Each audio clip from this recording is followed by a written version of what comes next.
Are you with the patient now? Oh, yes, the baby's crying here. Okay. Please get an ambulance here. Okay, we're on the way. We've been on the way the whole time. How old is the patient? 22. A male or female? Female.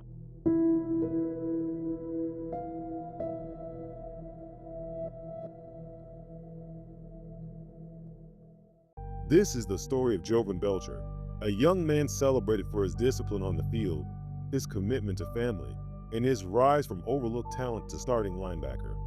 But behind that success was a deeply troubled personal life and a breaking point no one saw coming, or no one dared to confront. Welcome to Whistle Case, Sports True Crime and Loss. Viewer discretion is advised. All information provided is public record and for educational purposes. Mental health crisis? Please seek help by calling or texting 988. December 1st, 2012. A cold Saturday morning in Kansas City.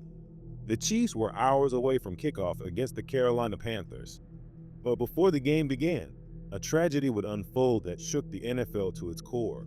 Born in 1987 in West Babylon, New York, Jovan Belcher was raised by a single mother, Cheryl Shepard, who worked hard to ensure her son had a better life. Jovan excelled in both academics and athletics.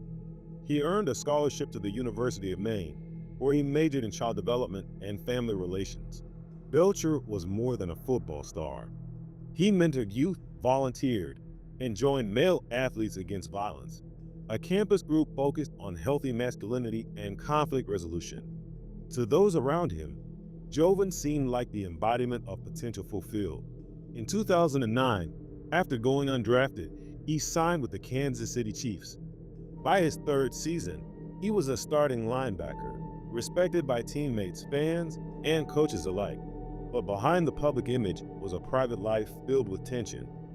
Belcher had been dating 22-year-old Cassandra Perkins, a Texas native. The couple welcomed a baby girl, Zoe, in September 2012. But by fall, cracks were forming in the relationship. Arguments over parenting, finances, and infidelity became frequent. Friends say Belcher was struggling, torn between responsibility and personal turmoil, often turning to alcohol to cope. The night before the tragedy, Jovan attended a concert with another woman, Brittany Glass. They had been seeing each other for months.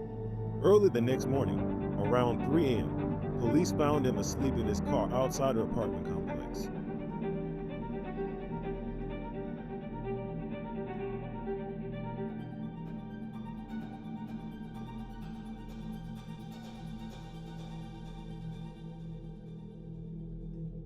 Start the officer right over there on the other side of the window for just a minute. 144 is 3214 years. We need a B and boy. 36 years. We need a B. What's up, boss? What's up, man? One B and boy. I'll show you how How'd you get this ride? Brand new Bentley. Yeah. That's a sweet ride. I know that's what Yeah. Yeah, we came up with a drive. It's nice. I'm not saying you stole it. I like it, dude. It's nice. What do you do? Oh, do you? No, that's all good. Well, I figured. No, dude, I can tell by the way you're dressed and the way you look.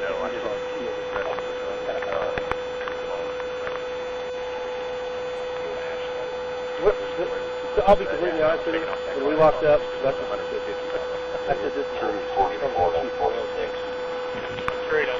I doubt it.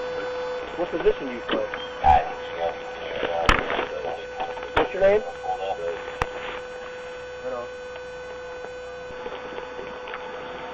Did you ever visit somebody's apartment? I put an ambulance in road 237 in Walmart at 124.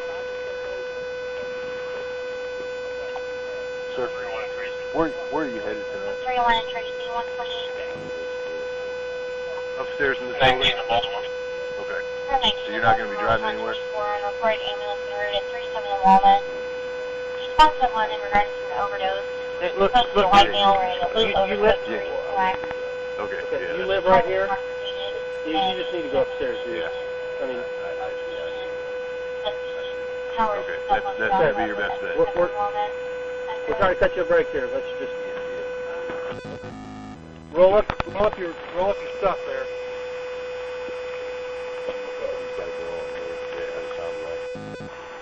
Actually,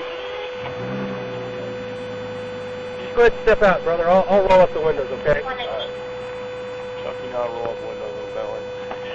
I'm going to take the class real quick. It's on YouTube. Yeah. How we doing tonight, man? Step back. We're going to roll up the windows. Yeah, I'm taking the car.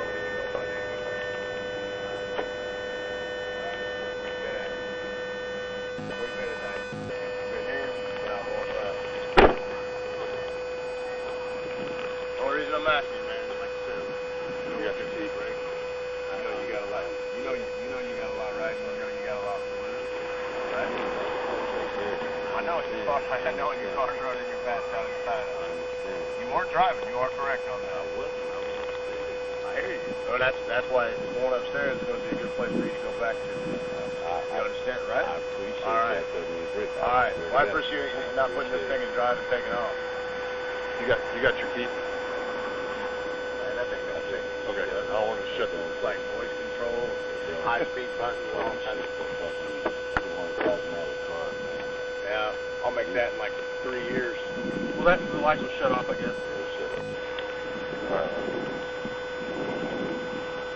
Yeah, follow the girl and head back upstairs for a while. Yeah. All right.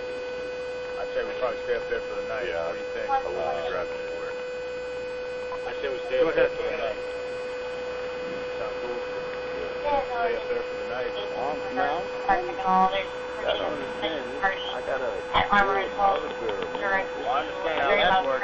But you back down the car and I was looking good for the plan. Well, no, this isn't in regards to I understand you weren't driving. But you're outside of the car's running. Like that. All right. I appreciate you being cooperative and not putting this in drive and taking off. I'd hate these Crown Vics to embarrass you.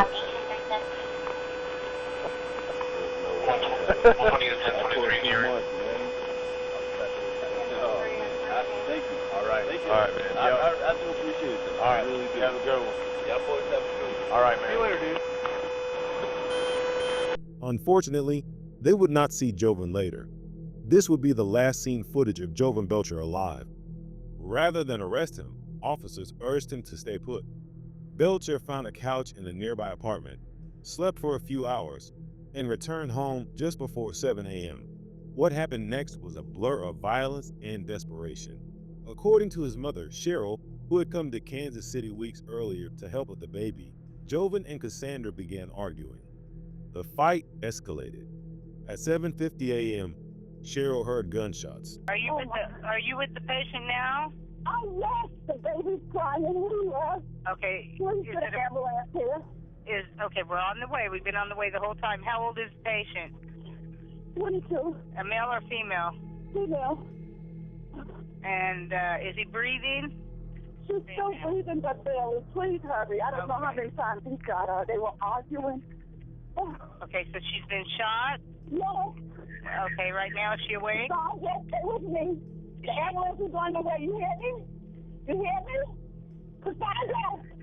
Hey, stay with me. Okay, listen, ma'am. Is she awake? She's just barely Does she hear what you're saying? Yes, she's moving when I talk to her. Okay.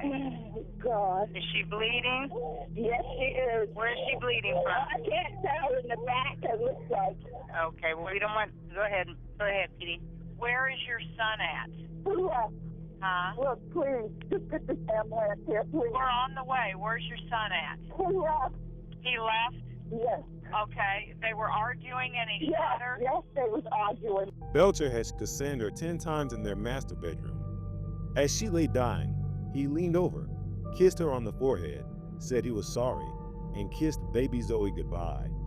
Then he fled. Time out. Let us know what you think down in the comments section below. Be sure to like and subscribe for more content on sports, true crime, and loss. Now, back to the Whistle case story. Jovan drove to the Chiefs' practice facility. He parked in front of the main entrance, got out, and requested to speak to his coaches. There, in front of GM Scott Pioli, head coach Romeo Crennel, and linebackers coach Gary Gibbs, Belcher thanked them for their support. His words were haunting. "Guys, I have to do this. I wasn't able to get enough help. I've hurt my girl already. I can't go back now. Take care of my daughter. As police arrived, Belcher made the sign of the cross and shot himself in the head. Hi there. Hello. We need a code 1 ambulance. Oh, they think he's probably dead. Number 1 Arrowhead Drive, the practice field at Chief Stadium. It's a self-inflicted shooting. They said it's a done deal. There's got a player that shot himself. The player? Yeah. Okay, what parking lot or whatever? Okay, but yeah, they still need you to confirm it. I know, but what parking lot or whatever? Oh, it's the west side of the stadium at the practice field. And you guys are there? Yeah. All right, we'll get over. We're on the way. We're on the way. Okay. He was 25 years old. The NFL community was stunned. How could a man so committed to discipline, so loved by his teammates, unravel in such a catastrophic way? Belcher's former professors and teammates described a thoughtful, driven man. But in the aftermath, troubling questions surfaced. Was he suffering from chronic traumatic encephalopathy, CTE? Had repeated head injuries altered his brain? Was the pressure of NFL life and fatherhood too much? An autopsy revealed Belcher had alcohol in his system and damage to his brain consistent with early signs of CTE. He had reportedly been taking painkillers, and friends noticed mood swings in the months before the murder ensued. We need to look at the whole picture. Football culture, untreated mental health issues, relationship stress, and the neurological damage from repeated head trauma. There is no one cause. Zoe, just 3 months old at the time, was left orphaned. She now lived with family, supported by a trust funded by the NFL and the Chiefs. The tragedy of Jovan Belcher isn't just about football. It's about the silence around mental health, the weight of masculinity, and the cost of ignoring pain until it's too late. If you or someone you love is in crisis, please reach out. Call or text 988. There is help. There is hope. This story is dedicated to the memory of Cassandra Perkins and Jovan Belcher. May Zoe grow surrounded by compassion, love, and truth.